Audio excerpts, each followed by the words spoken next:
Hey everyone, Matt here. It is Wednesday. That is the main event time where we go over our main topics for the week. So if you're watching or listening, this is the meat and potatoes of the episode. If we happen to have any news to discuss as well, that's where we'll talk about it here. For the full episode, check us out on Saturdays. Thanks for watching and listening. Hope you enjoy. Welcome to another episode of Stack Your Points. As always, I'm Matt from the Matt Clausen YouTube channel, joined as always by RJ from Do You Take Cards? RJ, how are you tonight? I am well, and we're recording to a new SSD. So if this episode goes out, everything went well, and I recorded where we're supposed to. The instant recording message was very, very quick. We did not have the usual lead-in. Also joined by Tariq from Reeks Rewards. How are you today? I'm good. The vibes are positive. Work is going to be slow this week because I have like 9 days off next week. But you know what? I've got a volunteering event tomorrow and then a office holiday party on Wednesday. So you know what? I'm going to be chilling. Folks, that is not an invitation to start drinking. And finally, last but not least, Lani from the Call Me Lani YouTube channel. Lani, how are you today? I'm good. I got a new Darth Vader helmet that I'm very excited about, added to the collection. So I got to rearrange my wall a little bit because it's way bigger than I thought it was going to be. And I also beat pop-up jail in 48 hours. So I'm expecting some questions. Like, is that helmet the only new thing you got to this past week? No, because pop-up jail got me a new card, the Hilton Aspire card. And I've already started taking advantage of the Q4 benefits. $50 in the travel bank. Yeah, thank you very 15 much. 15 days to get $600 in credits, and damn it, I'm going to try. Well, I know you banked at least 50. Oh yeah, that one already came off the statement. That's already cleared. That one's gone. I'm curious to see what you do with the resort credit. And if everyone is going to a Hilton resort and wants to buy me a $200 gift card, call me. There we go. And we're going to move over to news roundup and topics. Biggest news roundup we have for the moment is we have quarter one categories for Discover and Chase. For Discover, we have restaurants, home improvement stores, and select streaming services. Double check with Discover what exact streaming services they have as select ones. Biggest thing for this is it's 5% cash back in the quarter. Just be sure to activate before you start spending because Chase does not backdate to, Discover does not backdate to in terms of earning. And if you're holding the Discover It card in the first year of holding the card, then you'll get 10% back on that category. So check that out. For quarter one, the Chase Freedom Flex has the following categories for January, February, and March. Those would be Norwegian Cruise Lines, which is interesting. You have gym memberships at fitness centers, nail salon spa, and grocery categories. That grocery category will stack to 9 times points if you have the 5% cash back on the first year of holding the card in gas and grocery, or up to 14 times points if you got the most recent 10 times back for a year on groceries offer on the Chase Freedom Flex. And then in March, to celebrate the 15-year anniversary of the Chase Freedom Card, you're going to get specialty 5% categories of tax preparation services, and the other one is insurance premiums. Doesn't stipulate whether it's home, auto, or whatever insurance, just says insurances. And to make things more complicated, the insurance and the tax preparations also count to your $1,500 in total spend. So just be mindful of that. If you're planning on going ham on groceries, cool. If you plan on going ham on your insurance premiums, wait until March. Just going to put that out there. But yeah, those are the rotating categories for quarter one. Does anyone have any thoughts on those categories or the special March category for Chase? I can go ahead and start with the categories. I'll start with Chase and then roll with Discover. Chase, first off, if you buy a cruise with Norwegian Cruise Lines in Q1, don't even bother with the other categories because you're probably going to max it out just on that cruise. Just saying. It's obviously Norwegian's one of those weird one-off categories that Chase does, like McDonald's at the time of this recording of this quarter. I think, what was it, last year, Q2, they had Lowe's. So, Chase just does that random thing for that. Obviously, with the groceries, that's cool. I get my 9X for, I think, 1 month because I got my Freedom Flex in February of this year. And then I might get my feet done. So that's 5X when I go to the nail salon. My barber only takes cash. So I got the Schwab debit card, so I can just go, use their ATM instead of finding a Chase ATM now that I'm going to get rid of that Chase card. So, cool. And then insurance, I did find out that my insurance is going up $20 a month because I was curious to see how many points I'd get. So that's cool. And I don't know if I'm going to be using any tax prep, but check your shopping portals so you can stack up on, whatever things. I know with United, they have, I think it's like 250 miles with TurboTax. And I know this year for last year's taxes, Southwest had like 1,000 Apple Rewards points when you filed your taxes through TurboTax. So check your shopping portals for that in March. And, hopefully if you can file your taxes in March, great. If not, oh well.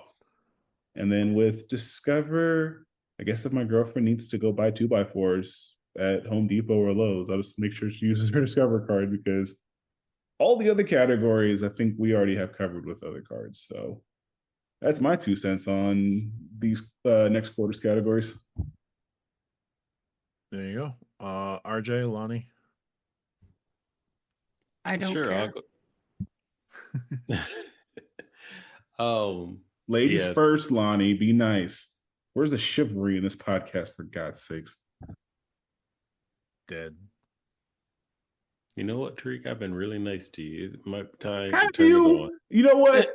The only reason why you've been nice to me is because we didn't get to record last week. We're still on the week before on the last episode. I ain't forget. Yep. Been really nice. Let me see. What time is it? Because it might be about that time. Anyway, the Chase quarterly categories, grocery is probably the best one. Just for 5X there. My wifey ended up getting her card less than 12 months ago, so she'll be able to get the 9X twice on that card before that officially expires, kind of like what Tariq had said. So that's a win for us because, of course, we combine our Chase points. Yeah, nothing else. Maybe the tax thing. If I decide to do my taxes in March, I mean, that's 5X on tax. 5X is 5X. But if it's anything like, if it still falls under the same cap, that is like $1,500, then no, I'm only going to be able to take advantage of $1,500. My taxes are usually more than that. So, womp womp. Yeah, I mean, it's nice for those that can take advantage of it, but for those that are like superseding it or not going to be able to take advantage of it, it's Tuesday. Yep. It was weird that the extra categories came out like 2 days afterwards. Just kind of is what it is. In the earlier segment, I did mention like fake surprise that I'm surprised that like Intuit didn't sponsor the tax preparation portion of things. We'll see. The trend with like an extra retailer getting in, I'll just have to monitor that going forward. There's got to be more to that than there's got to be a reason that they're taking on extra money from from companies to give points to them beyond like, oh, it's another revenue source. Or maybe I'm just being conspiratorial there. So yeah, that'll do it for the news roundup there. Tariq, what is your topic of the week? All right. So first off, shout out to Double Double Animal Fries for your question many episodes ago where I had my legendary freak out. It's kind of a partial inspiration to this. So we all know we picked our partners in relation to where we're living today.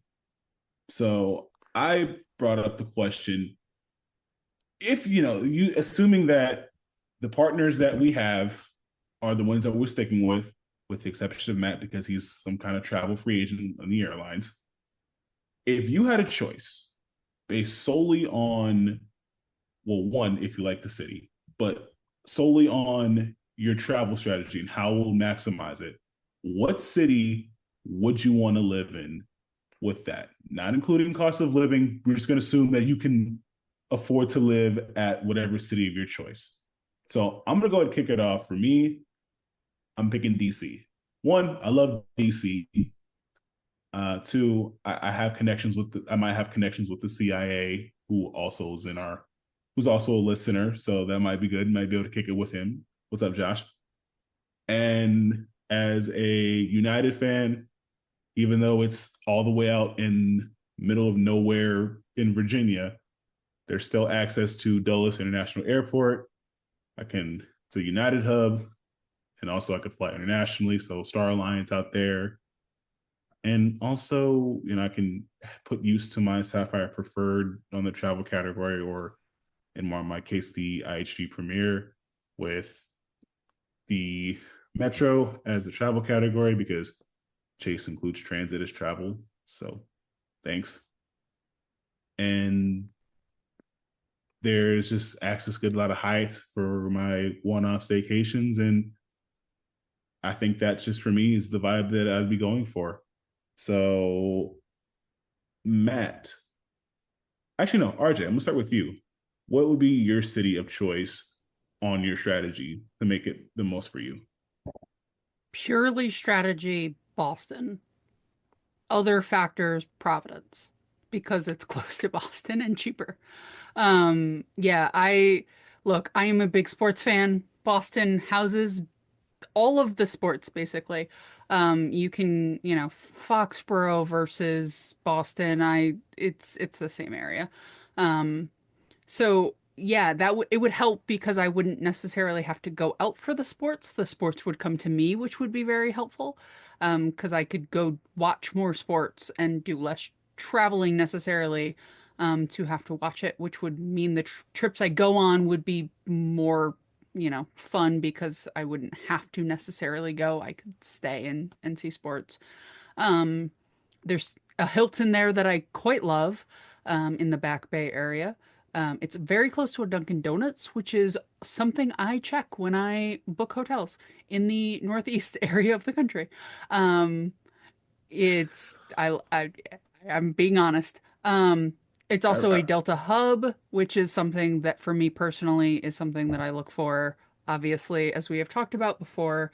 But I also have more access to United and American if I wanted it out of Boston than I do out of any regional airport in the country. So there is also that benefit. And if I wanted to go to Europe, Boston's not a bad place to get to Europe from. So yeah, I would probably do Boston if there was not the other factors. If there are other factors, Providence, because it's a 45-minute train ride. I've done that train ride before when I lived in Providence. It's not bad. There's actually not a bad regional airport in Providence. So for stuff that is quicker, or stuff that I'm okay with a layover for versus direct, that airport is actually pretty nice. So, um, yeah, that would be my answer. I'm an East Coast girl. What can I say? So the key to a sacred travel day for RJ is a Bombardier with a Boston cream donut. Yes, and a large iced coffee with extra cream and no sugar. That is the most New England thing you've ever said. I completely understand why she chose Boston now. And regarding the sports, for me, I didn't even include that with DC because DC sports pretty much suck. With the exception of the commies, they're somewhat decent this year, and don't they beat my Saints. But I'll see my favorite teams when they decide to go to DC, so that's cool.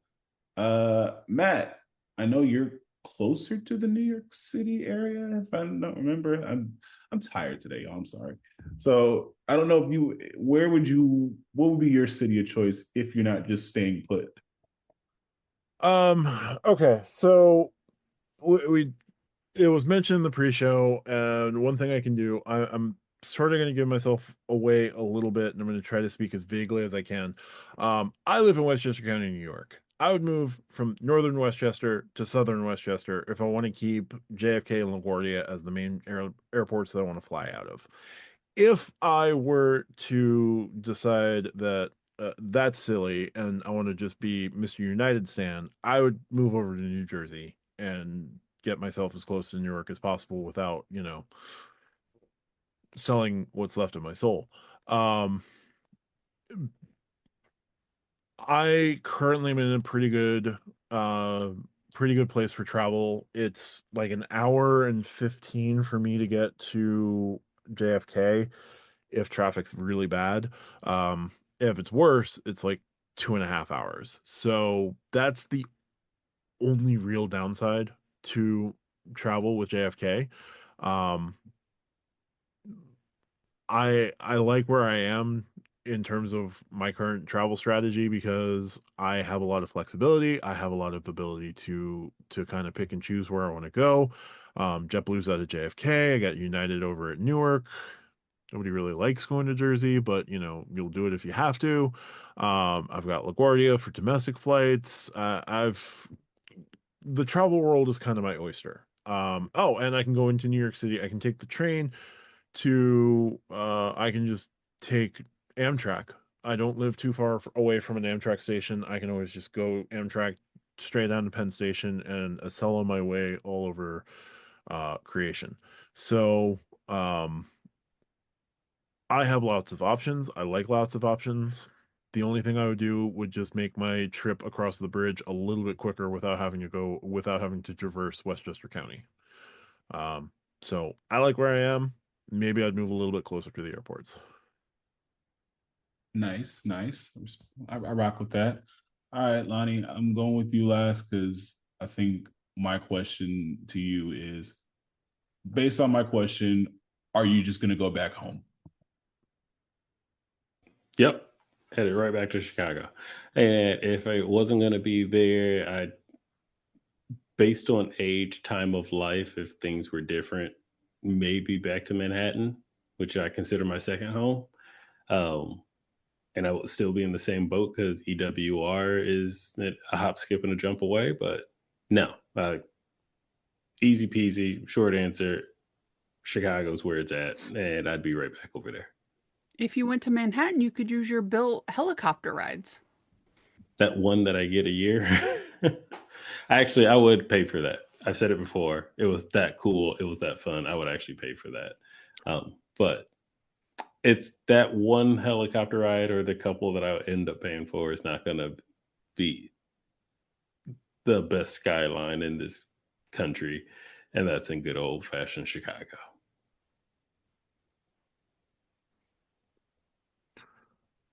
Words have been spoken. And I'm not taking them back. That's fair. That's fine. That's all right. Lani, how about you go with your topic? Oh, so I get to go next because you stole my question, Matt? Yes. Oh. So our last episode, Tariq went off on a bender because he was rejected by a credit card application. Thanks for bringing it up again. I just got over it too. Well, we're getting there. And then recently after that, I went and applied for my Hilton Aspire card, but realized I was in pop-up jail. And I felt some sort of way because I'm like, this makes no sense for me either. But all things aside, I broke out of pop-up jail and I got my card. Sorry, Tariq. But anyway, like I said, it was about that time. You opened up the door. I just walked through it. Anyway, this is pop-up jail getting rejected. Whatever Capital One does with their applications, all of it sucks. None of us like seeing no as an answer, or you can't have this. Now, when that happens, I think let's just say this. I think that we're all in a spot right now that do we really need another card? Let's just lay that flat. And the answer is probably, do we really need another one? The answer is probably no. But upon getting that denial or rejection or that pop-up jail or whatnot, what do you do next? And there's like three different options. Do you A, try to get it overturned? B, like rethink your life? Like, man, like, how do I get over this? What do I do about it? Is it me? I wonder if it's me. Tariq, did you sit in the bathtub asking if it was you? I think something like that, maybe. It was in the shower, and I told you that in confidence, man. You know Pruned what? up a little bit. I'm not gonna talk. We're not talking about this no more, man. You airing out my dirty laundry. I told you things in confidence, and you telling the whole world, bro. That's dirty. That's not cool. And we gonna done have your to talk laundry? about that. You still haven't done your laundry? Man, it's been a long week. I had to help my mom with the toolbox. You know what? No, I'm not. All right, so we got our A and our B or C. Do you just accept your fate and just move on? Like, I didn't need it anyway. You just move on. So those are your three options when you deal with rejection in this game. And Tariq, what do you do? A, B, or C when you deal with rejection in this game? D, he goes on a podcast and talks about it for 45 minutes. Right. He blames me for airing out his dirty laundry on the podcast. He went out and aired out his dirty laundry. I was talking about down. I was talking about the whole moment in the bathtub, man. You ain't had to say that. But anyway, the answer is yes for me. All the above. I've done it all. And I get to do it again because for some reason Lani likes to just reopen up this wound that just scabbed over for me. But I mean, in all reality, the question to the do I need another card, if we're being 100% realistic objectively, could have been answered after I got the second card, let alone the 14th, 15th card, I think at this point.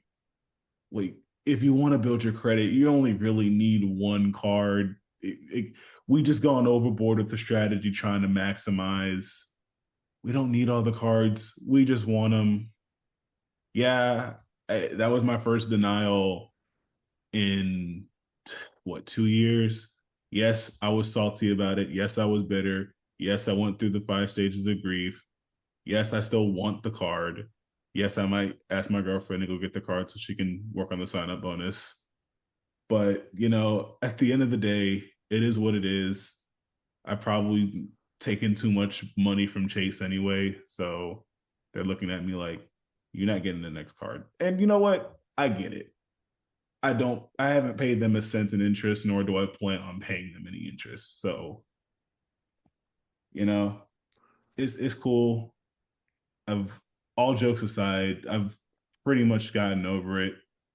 And like, you legitimately did kind of forget about it for the time being. And I moved on to, something else. Like I said, YouTube TV just up their membership price or their subscription price to the same price that it is for Hulu Live TV. I've been paying for the Disney bundle separately because I want ESPN Plus. So I figured I will save money to get Hulu Live because it comes with the Disney bundle. And I upgraded my Blue Cash every day to Blue Cash Preferred because they gave me another upgrade offer, which is a small offer, but I mean, that'll scratch the sign-up bonus itch that I have. But, maybe I'll try for the Explorer card, maybe Q2 of next year. But for the most part, I'm chilling. That was a very long answer for I'm chilling. So you're still a little hurt and therapy. RJ, A, B, or C, how do you handle? So at this point, there is nothing I quote need, right? Like, I think once you have a 2x catch-all card, I don't necessarily think you quote need anything else, right? And I have two. I have the Blue Business Plus and I have the Venture X. So, like, yeah, is 3 or 4x better than 2x? Yes. But do I need it? Like, do I have like a hole in my heart? No, right? So I think that helps because it's incremental gains versus completely resetting everything, which I think is helpful mentally for me as I go into different things. Um, Typically right now I'm not applying for anything because I'm not going to be able to get anything. I had a lot of velocity this summer. I know I did. Um, I want a Hilton card and I want a non-Chase streaming card because Chase points are less valuable to me personally based on how I do things. So having them is not a huge benefit to me. They can go to Marriott. I still stay at Marriott sometimes. It's not like I'm anti having Marriott points. I've got almost 70,000 of them right now. So it becomes this thing of if I went out tonight and applied for a card, I probably wouldn't get it. So I know that going into it. If it's a situation where, okay, it's been 6 months, I haven't applied for anything, I've been a very good credit card user and done all the things I'm supposed to, and it's a card that really is quote necessary for my strategy, then yeah, I would feel a little hurt. I would wait for the letter though, because here's the thing. Sometimes the things on the letter are fixable and sometimes they're not. If it's your utilization is too high, I can potentially fix that. If it is you've opened too many accounts, your limit with Amex for credit cards is hit. I can't fix that without closing some things.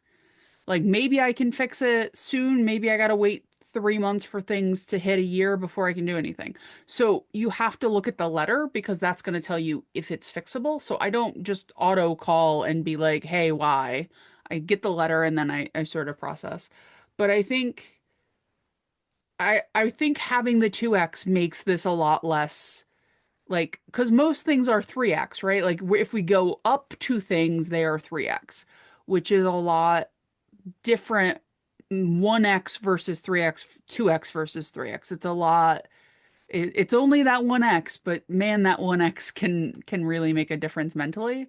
So I don't have necessarily the overly dramatic um, reaction that I have had in the past.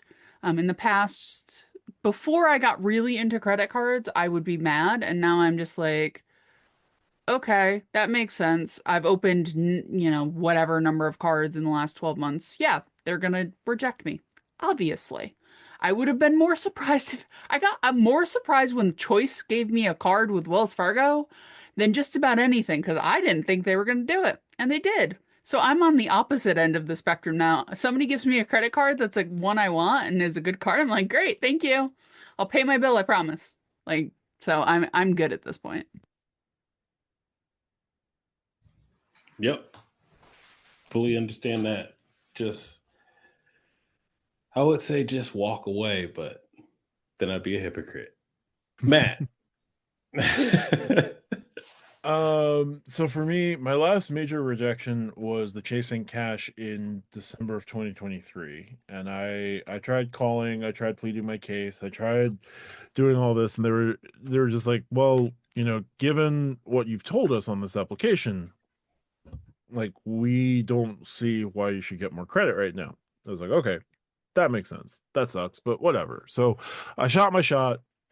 You what is it? You don't make 100% of the shots you don't score on 100% of the shots you don't take.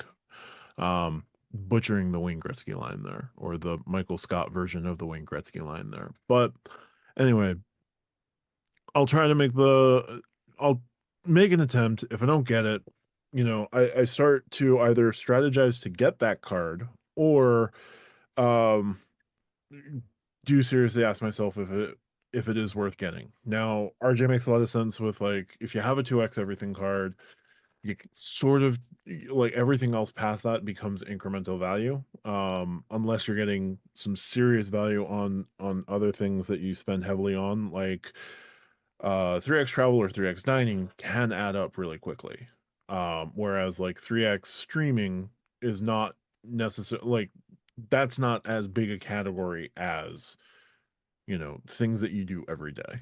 So if you if it's about getting the card, you know follow what the letter tells you. If you go through the process of attempting to contact reconsideration, see like, one of the things you can ask, if they've gone through the denial, well, what can I do to get approved for this card in the future?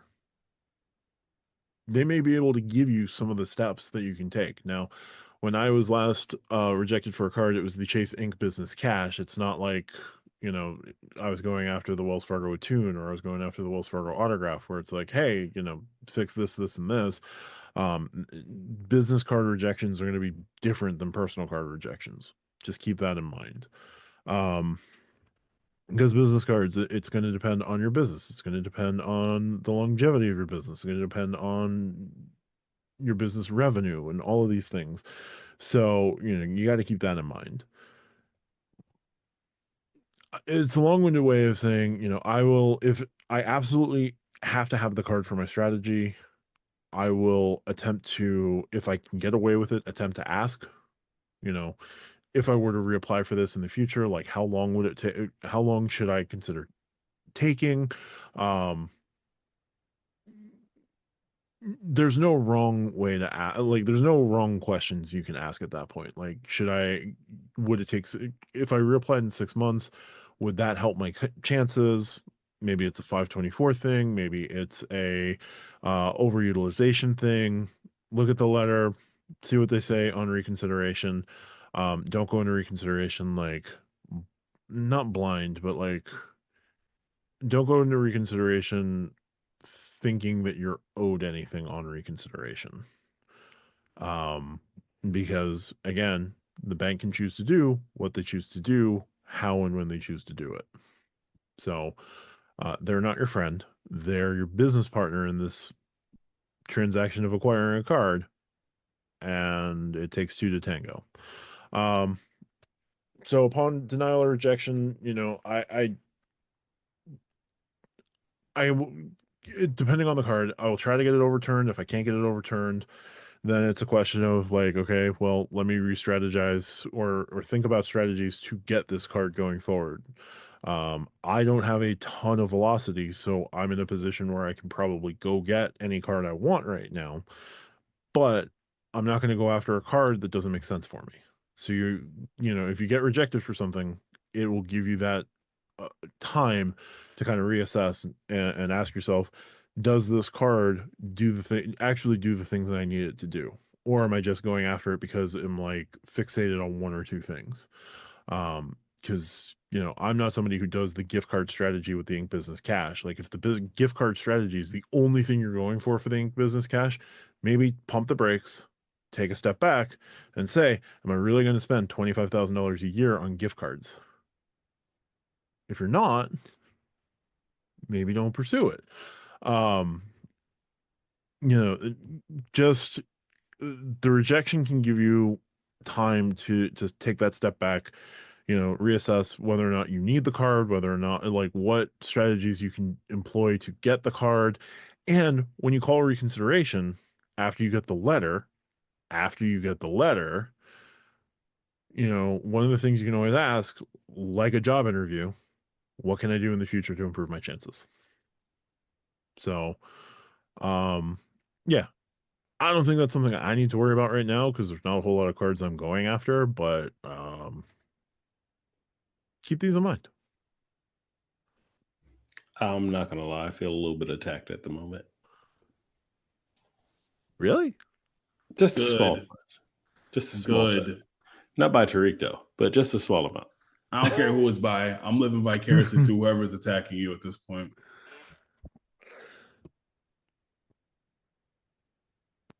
I know pop-up jail is rough, even on a quick stay, but yikes. I wasn't trying to do that. I said I was being nice to Tariq, and then he was like, "No, open up the doors," and I was like, "Okay." I bought All my right. ticket and got my 3x per dollar on my Delta Sky Miles account. All right. All right, moving on. Yeah. Yeah. There we go. RJ, your topic of the week. So I spent my birthday. Well, let me roll back. My birthday was last Friday, I think. No, Friday before last. Yep. Or whatever. It was on a Friday. I woke up to an email from Delta saying that my flight was delayed. Now, my flight was delayed for nothing that any airline could have done, right? It was windy in the middle of the country, which delayed that flight from taking off to do another connection. It was a series of things. It was not like Delta just didn't roll a pilot out of bed that day, right? So it wasn't really a Delta thing. There were United and American flights delayed as well. But it was delayed multiple times. Now, I am far enough from the airport and leave far enough in advance that I knew it was happening and I didn't get to the airport super, super early, which is lucky for me. I did get the airport early and it was delayed once more. So I was at the airport, I want to say a total of 4 hours after I got through security, which took a whopping 3 minutes because I have TSA pre-check. The only time you ever are like, I could have waited in line is when your flight is delayed and you were and don't have a lounge to go to. Yeah. And the two restaurants were packed because everybody else was delayed. So I found a quiet place to, play on my iPad and unwind. But I was sort of, as I'm sitting there, I'm formulating this question of how do you guys handle days? I use Flighty, which is excellent in terms of gate updating and updating on delays. I could actually watch the flight going from Little Rock to LaGuardia, which was two flights before mine. So I could see if, okay, if that one doesn't take off when it's supposed to, I really don't have to get to the airport anytime soon because it's going to bump everything else out of sequence. So it's nice. Flighty is a fantastic app. I think lifetime's like $250. It is far worth it if you're somebody who flies regularly. Um, but do you guys use apps? Do you have contingency plans? Are you somebody who rolls up to the airport and whatever happens, happens? And if I get on the plane, I get on the plane? Sort of how do you handle those sort of moments of stress, both sort of on your flight out and on the way back? Because the ones on the way back can be worse because you might have work the next day and now you're really bumping up against that. Tariq, I'm gonna go with you first. This could apply to, road work on the highway as well, going to a football game and you're stuck in traffic. So how do you handle travel delays and dealing with things? Frankly, I just wing it. Mostly because I haven't really dealt with much so far.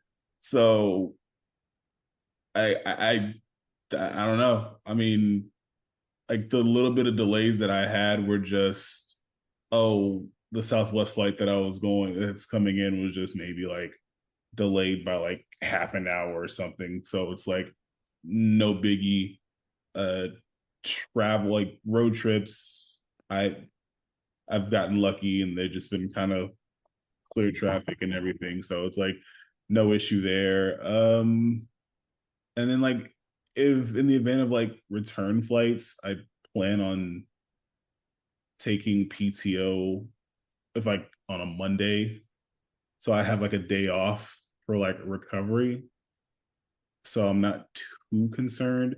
And then I guess the one preparation I have is in the off chance, like if my flight is delayed or flight is canceled or something, and like something happens and like I'm at IH from a United flight worst case scenario, I'll take a rental. I'll just do a one-way rental and drive home. So 3.5 hour drive, or 3 hour drive for me. So I guess that's like my all else fails, gotta cancel the last leg of my flight. So I might start doing more research and preparation so that my wing it doesn't become, oh, I'm screwed because I don't know what the hell I'm doing. But for right now, just gonna go with the flow. Spoken like a man in his early 20s. Matt, I will say this before I turn it over to you. There was a point of which I could have taken an Amtrak down to LaGuardia that would have been faster than waiting for the flight to come from LaGuardia up to my regional airport because the plane went both ways. So there was a point where I thought of getting on Amtrak and waving to you as I passed your county because it would have been faster. I that would have been interesting. Um, if you would have had to do the capital line, not necessarily a thing I would recommend, but if you would have gotten to LaGuardia faster than your trip was, that's a thing. Anyway, going back to the question, I don't do a ton of contingency planning at time of booking. When it comes to day of the flight, like I'm going to track the flights. Flighty isn't something I have invested in. I just don't fly enough to consider a $250 lifetime thing, lifetime subscription, like worth it right now, just because I'm only taking like a flight every so often. But I will try to keep tabs on what's going on. So flight aware, or I'll Google search the flight like from the airport, just like, hey, what's going on with it, and just stay on top of whatever's happening in terms of tracking, so that I have an idea of what the delays look like. Uh, this is where, getting into things like lounge access would be great, and lounge access is solid because, if you now have the time, you can go into the lounge, assuming it's not overcrowded. But yeah, I don't do a ton of contingency planning. I'm sort of just winging it myself. Again, if I flew more, I would build in those contingency plans. I would build in what to expect with delays. For now, it's just kind of, we'll ride it out as best we can. If it means we can get to the airport later, okay, but you still want to make sure that you build in that time to get through. I don't have pre-check yet, but as soon as I get pre-check, it'll allow me, like, okay, I have that extra time um to make things not easier, not worse, but like know that I'm still set. Um, so I've been winging it, but I should have lounge access wherever I'm going. So I will check out a lounge, check into the lounge if there's space. If not, just make sure that I've packed something for entertainment: phone, charger, iPad, MacBook, something to keep myself occupied, something to keep family occupied, and just kind of roll with it as best we can. On the way back, you know, if I've got a pretty loose PTO schedule, PTO capability at work. If it's going to be something where it's going to start affecting my workday for the next day, if I'm doing a workday the next day, just, hey, this is what's happening. I don't know that tomorrow's going to be possible, and just start arranging things from there. Um, but yeah, I fly by the seat of my pants at the moment. As I start flying more, I will probably start changing that because systems are important. Um, to be fair to Flighty, you can actually buy a week at a time, which is really cool because you can buy it for basically one flight or one trip. Which is usually how I've done it. I bought a year because of as much as I'm going to be flying in the next year. It was just worth it for me, but something to keep in mind. And not sponsored. I just really like the app because it's pretty and it does what I need it to do. And I am pro paying for things that are good to support, especially indie creators who do things well. Lani, I am going to assume, and maybe this is wrong of me, but I am going to assume that you are not a fly by the seat of your pants kind of man when it comes to travel, and that you do have some perhaps contingencies or ideas in mind of what to do if things go poorly. What's up with all these assumptions y'all are throwing at me tonight? Why am I just the assumed guy?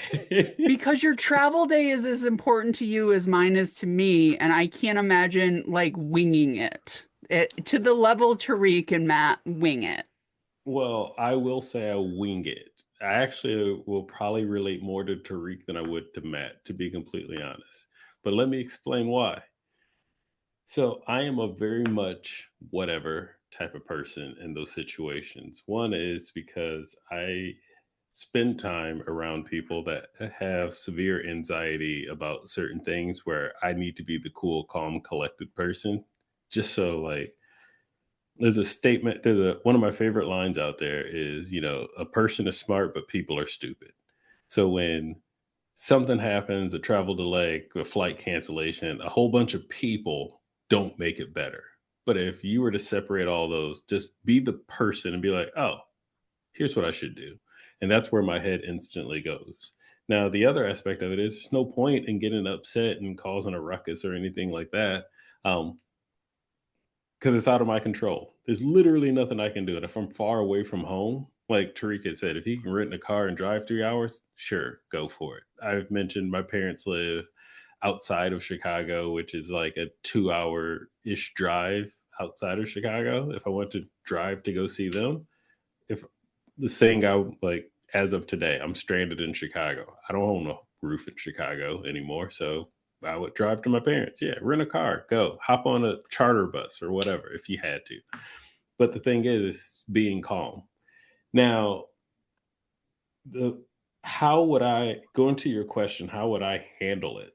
Now, this is where the combination of Matt comes into the equation, where I'm going to take advantage of all the perks, benefits, status that I have because this has happened to me multiple times before. I've been stranded in Oklahoma, emergency flight landing. I've been stranded in Houston for emergency flight landing before. Um, I've been stranded a lot now that I think about it. I got stranded. Actually, I haven't been stranded in 2024 for man. That's like the first time in an entire year I didn't have to like get stranded at an airport for whatever reason. But all that aside, the first thing I would do is, depending on how long the delay is, like Matt said, let's go to a lounge. Or maybe skip the lounge because everybody's probably going to go to the lounge. So get there first is probably the best thing to do. Get there first to get a seat and do not move. But I don't want to sit in a chair that long. So we'll find something better or something different. The other aspect of it is that of course I'm flying United. I have 1K, their top public tier. And for y'all that don't know, United has a dedicated 1K line. So if it's not my fault, it's the airline's fault, and I gotta like stay overnight, I'm calling that line. Yo, where's my hotel at? Find me a room. Find this. And they need a room for every single ticket. So I can be like, yo, give me 2 rooms if I want to. Give me 3 rooms technically. 'Cause I'm buying one for my son. Now, obviously wouldn't put my son in a hotel room by himself, but still, I'm just saying. Yeah, I per FAA, I'm legally allowed to ask for that.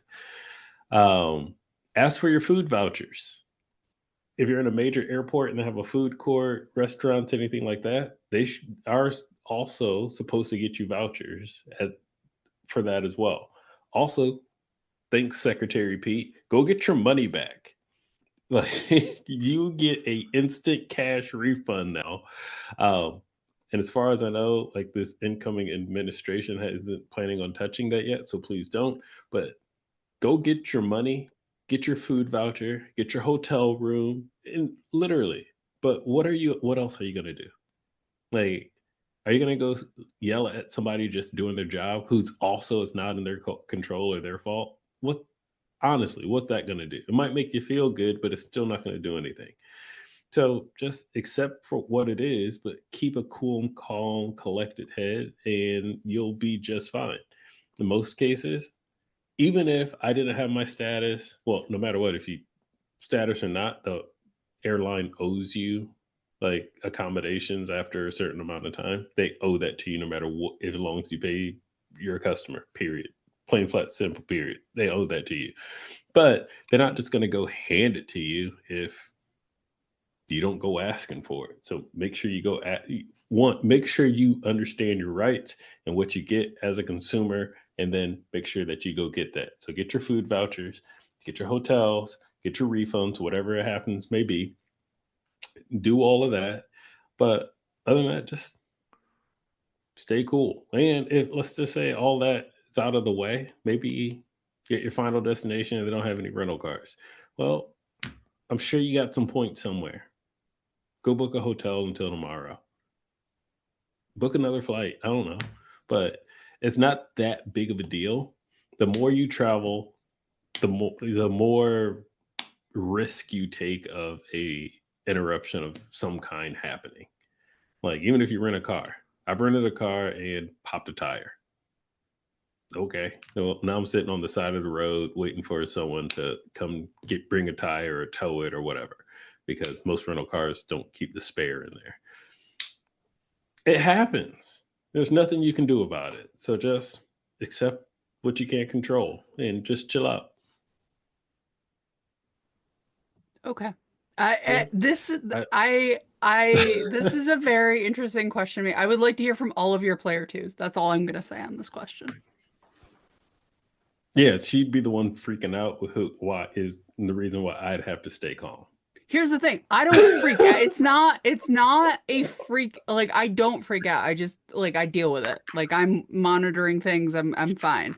But I have never heard such male focused answers on this podcast before, which is completely fine. But I just, sometimes I ask a question, I go, okay, okay. Hey, That was on me Yeah, for asking it. but regarding it's my like, player too, and if I'm chilling, she's chilling, so we both good. I mean, I've been in another part of the world in another country, and they're like, "Oh, plane doesn't work, flight's delayed 4 hours," and I'm sitting there, I'm like, "Okay, I'm not making it home. Like, what else am I supposed to do?" And I don't want to be on a broken plane. That's not going to work in my favor either. But at the same time, like I said, you get options. They understand. And here's one of my favorite travel hacks in airports in those situations, because there's always going to be a Karen of some kind that wants to just like cause a scene or yell or do something or whatever. And you've all seen it. That person never gets anything. Nothing ever happens. Someone's just nodding their head like, yes, we're sorry. I mean, we're going to take care of it. I understand. That's it. But you never see the person behind them that's just like, you know what? You want a coffee? Like you got to deal with 80, 100. You got to deal with 800 people or 300 people getting on this flight. You just want a coffee. Can I just do that for you? Because I'm going to go sit over there. And next thing you know, every single gate agent, the crew for that flight, they know who that person is. Nice always wins, people. I know Nice doesn't get any likes. Nice doesn't get you subscribers or followers on like Instagram or nothing, but Nice always wins, and it costs $0 to be nice. And you'll always end up ahead just by being nice. Like just chill out, either be nice or get out of the way. Those are just those two things. That's all I can ask for. Because when they pull in the new plane, the nice person might end up in the front of the bus. I'll say that. I know this. How many times are you the nice person, Lani? My father raised me that way. I'm always trying to be the nice person. I used to be the freak out kid in family trips, and my dad always just told me to chill. And I learned that from him. And then I saw what just chilling and being nice or staying out of the way can get you. And now I'm like, you know what? There's nothing I can do about it. Relax. Go take a walk. Go grab that airport coffee. if you drink coffee. But like if you got stranded at Singapore airport, let's just be real. Are you gonna sit there freaking out yelling at somebody or like go take a walk? You're literally in the best airport in the entire world. Go watch a movie. Literally. It's free. Just walk into the theater. Man, now I gotta go to Singapore. Same. All right. RJ, any last word on that one? I think we No. all disappointed RJ. We definitely disappointed RJ. Here's There's the too thing. much, there's too much testosterone in the podcast for her. I think she You know just what, realized Matt? that men all don't yours. care. I think she realized that men don't really care. We're all like, look, we'll put We're on gonna a get show home. here. This Look, is I'll put every on a show if YouTube you ask me comedy to, but video I'm I've not ever doing it. watched and gone, that can't be real life. It's like you gotta go do something. We're like, all right, fine. Like, what do you want me to go do? Whatever. Hey, look, like you said, Lani, look, we gonna get home. We gonna get to where we need to be one way or the other. It may take an hour, it may take 5, but you know what? We gonna get there. Fair. All right. We'll finish up on my topic. My topic is, what is the best 2-card setup for you in 2025? This can be broken down a couple of different ways if you want to interpret it, as multiple 2-card setups or one 2-card setup. But what'll be driving your point acquisition in 2025? What's going to make your travel day easiest? And what might be the first 2 cards you get rid of in 2025 if you're thinking of trimming down on your cards? RJ, I'll pass it over to you first. So if I could have a 2-card setup, and I took this question, I don't know if it was intended this, but I took this as sort of I sock drawer everything else, and these are the 2 cards that I do points with. Mhm. Blue Business Plus and the Hilton Honor Surpass. I think those 2 would get me enough where MR points are always going to be helpful. Hilton is my primary hotel. The 3x catch-all on the Surpass, and then gas, restaurants, supermarkets, online shopping at 6x would be very handy for me personally. So that would be sort of what I would be doing there. As far as what's driving my point acquisition, MR points. Rakuten is something that I will, it has its quirks, as every portal has their quirks. But I can turn it into MR points, which is what I want. What makes my travel day easiest? Preparation. It just, because Clearly, we don't do it. look, I have anxiety in general. Boring. I am an anxious person by nature. I am very calm in situations because all of the anxiety is in my head. It's not an external thing that you see. It's just all in the head. Um, Nope, that's fair. so I pre-plan a lot. And then what are the first 2 cards I'm going to let go of? The blue cash every day is gone, like gone, gone. I have not decided if I'm taking an upgrade offer or going to apply for the Delta Reserve from the blue. It sort of depends on how I'm feeling and if I'm feeling lucky to get the card fresh and get a bigger upgrade offer, or if I think that the upgrade offer is my best path. So it's going to depend. If I do the reserve fresh, it's going to be the blue is going to be gone. Um, and both of my Amex business cards are gone. The gold and the platinum. As of right now, the gold I'm slightly on the fence about. All right, interesting. Tariq, what 2 cards are going to be, what would be your best 2-card setup for you in 2025 in terms of driving point acquisition or making travel day easiest, or, what 2 cards are you just planning on throwing into the sun? All right, so first one, my main point driving cards are actually what I'm planning on doing for 25 anyway. My IHG Premier Business see one of Lani's videos about the world's greatest catch-all card for that one. And then also the Freedom Flex, just because I'll use the 5X categories because you know what? I'm okay with rotating categories. And then, if I need to go pop in a CVS, I got that option. For travel day, I would still be the IHG Premier Business. And on top of that would be the United Club, more than likely the Infinite, just because protections and anything don't want to necessarily put that on a business card. Just because for me, like having access to United Clubs for main airport connection, and then on the way back, that'll be nice to have. Bags, priority check-in, blah blah blah blah. Yeah, I know could do first class, but you know what? I'd rather just pay $550 or $525 for the year. And cards on the chopping block. One of them is going to be the World of Hyatt Business. It was nice. I got my smash and grab. It eventually, never mind. But I was looking at it. I don't know if I feel like paying $199.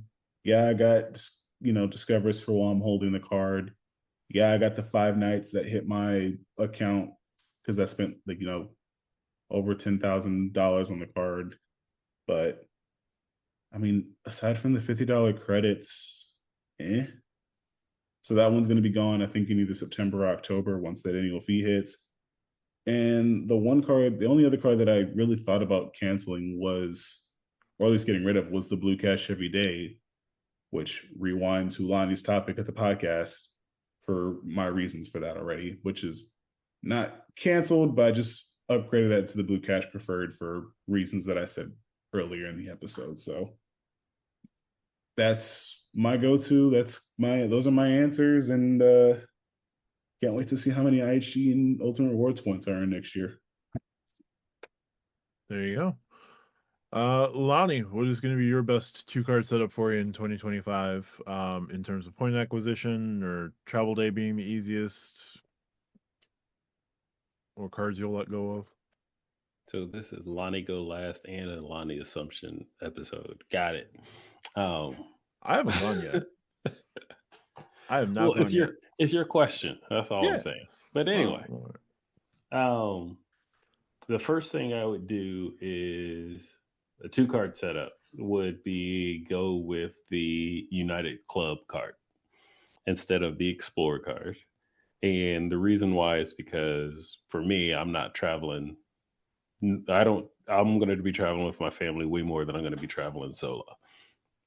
And for y'all that don't know, United Club membership, you have 2 options on your guest passes. You can bring in 2 adults with you, or you can bring in 1 adult and any dependent children with you.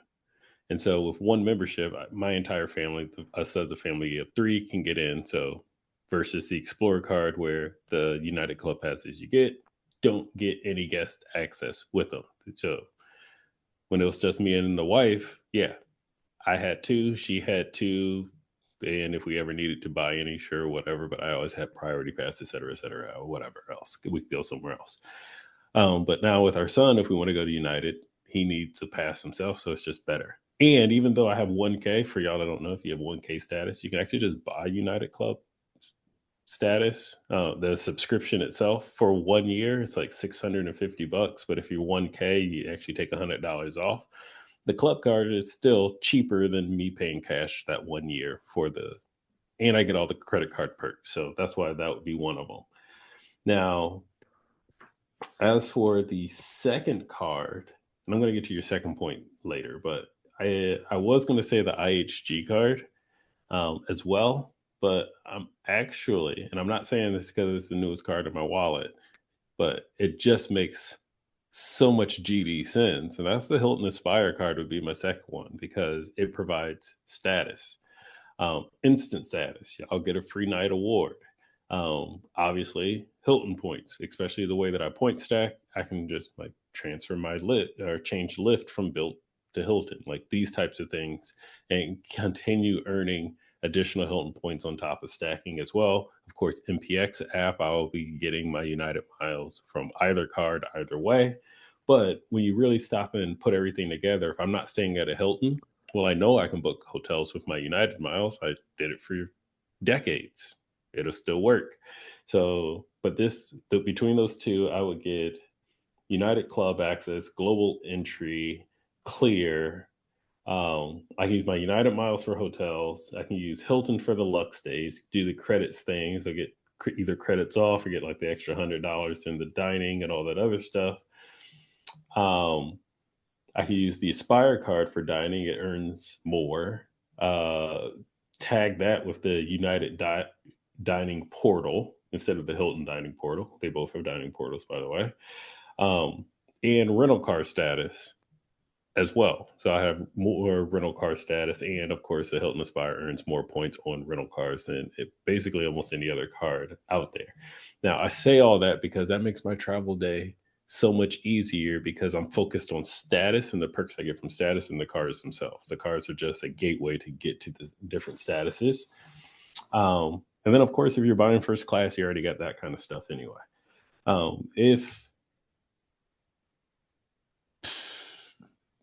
Let's see, if things go bad, I don't, just be prepared for it. Sorry, RJ. It's just like, just expect things to Murphy's Law. Just expect if it can't happen, it probably will. And then real quick, Matt, what's the last part of your question? The third part? What would be the two cards you'd let go of in 2025? The first two cards you'd let go of? The first two cards I would let go of. Now, this is going to be a gimme answer, but guaranteed the Freedom Unlimited. I don't see a point in keeping it because I wouldn't be using it as a catch-all card, so it doesn't really do anything else too well. So I could let that one go. I know it's $0, but I'm playing the game. Okay, I'm answering the question, y'all. And my second card, if it wouldn't be the flex, it'd be the built card until mortgage came back. So it'll probably be the flex or mortgage kicked in. When mortgage kicks in, then built's going to be really popular for me again. But it'll probably be those two. But the unlimited would have to go. Or sock drawer. Yeah. Let the record show it's been at least like 3 episodes since we mentioned the rent company. So hey, you want to go back to that other question, Kit Kat's question? I'm expecting some big things from him in 2025. That was Jason's. Oh yeah, Jason's question. Sorry, Jason. All good. All right. So for me, 2 cars will be driving point acquisition for me in 2025. I'm not into. In the event that I feel I could get away with another 99,000 point acquisition, I might do another Ink Unlimited if that elevated offer comes around. So if it does, that might be one that I do. And then just cancel the Ink Unlimited that I currently have. But otherwise, the tuba cards that I would be running is probably my Blue Business Plus if I'm looking at Amex points, and then either my Sapphire Reserve or my Autograph, depending on which pool I want to contribute into. So I know that's a bunch of cards, but the two that I would be driving the most would be probably a Chase and a Wells Fargo. So a Chase card and the Autograph primarily. Making my travel day easiest, Sapphire Reserve makes all my travel days easiest in airlines. I now have 27 lounges I can access across the country that aren't Priority Pass, depending on where I'm flying to. So as long as I'm flying in Sapphire or Maple Leaf Lounge airports, I'm good. And I'm flying Star Alliance if I'm going into the Maple Leaf lounges. So that card's gonna make my travel day significantly easier. And when I'm flying JetBlue, my JetBlue business card gets me on the plane first and foremost. So those two will always make my travel days easier. First two cards I get rid of. The X1 is a ticking time bomb. And right now I don't. And the other card is probably going to be an Ink Unlimited. I see myself just running another Ink Unlimited at some point, and I'll get rid of the one I have, apply for a new one, and just go from there. All right. As always, we thank you for your time in watching the Stack Your Points podcast. I am Matt from the Matt Clausen YouTube channel. RJ, where can we find you across the interwebs? You can find me in the Stack Your Points Discord mostly right now. I do plan to make some videos in January. It's just a very long, stressful month of December for work. So I've been a little sluggish there. You can find me at Do You Take Cards on YouTube, but Stack Your Points Discord is where I am most of the time right now. Definitely Lani, best place to find you. We're not going to have you go last this time. Aw, thanks, buddy. You can find me right here on YouTube. Call me Lani, all one word, and Lani is spelled Lani. You can also find me in the Stack Your Points Discord, also under Call Me Lani. So reach out, come say hi. Thanks as always, Lani. And Tariq, best place to find you? Like RJ, you can find me in the Second Points Discord and also Reeks Rewards. I am targeting a video this week. Don't know when. I'm gonna figure it out. All right, recording is gonna be done sometime this week, and I'll try to get it done. I know I said mid-December, and according to the calendar that we use, it is mid-December. So I'm gonna try to get that out for y'all. As always, to quote the Counting Crows, it is a long December, so it's okay. I was hoping for a better laugh on that one. All right, well, that fell flat. Thanks, RJ. Well, as always, we appreciate your time. You can always check us out on Mondays, Wednesdays, and Fridays on YouTube. Wednesdays is the main show. Friday is Q&A. Monday is our Back to Basics. If you want to listen to the full show on the podcatcher of your choice, please download the Saturday show. That is the full show with slight edits. We appreciate you dropping 5 stars on the podcatcher of your choice to continue to grow our lovely space here. If you like what we do, hit the like and subscribe button on YouTube and check out our various channels as well if you want to check out our individual content. Lani just recently crossed 3,000 subscribers. I just recently crossed 1,500 subscribers. We're hoping to get RJ and Tariq past 100 as quickly as possible. We appreciate your time. Thank you so much for watching. See you next week.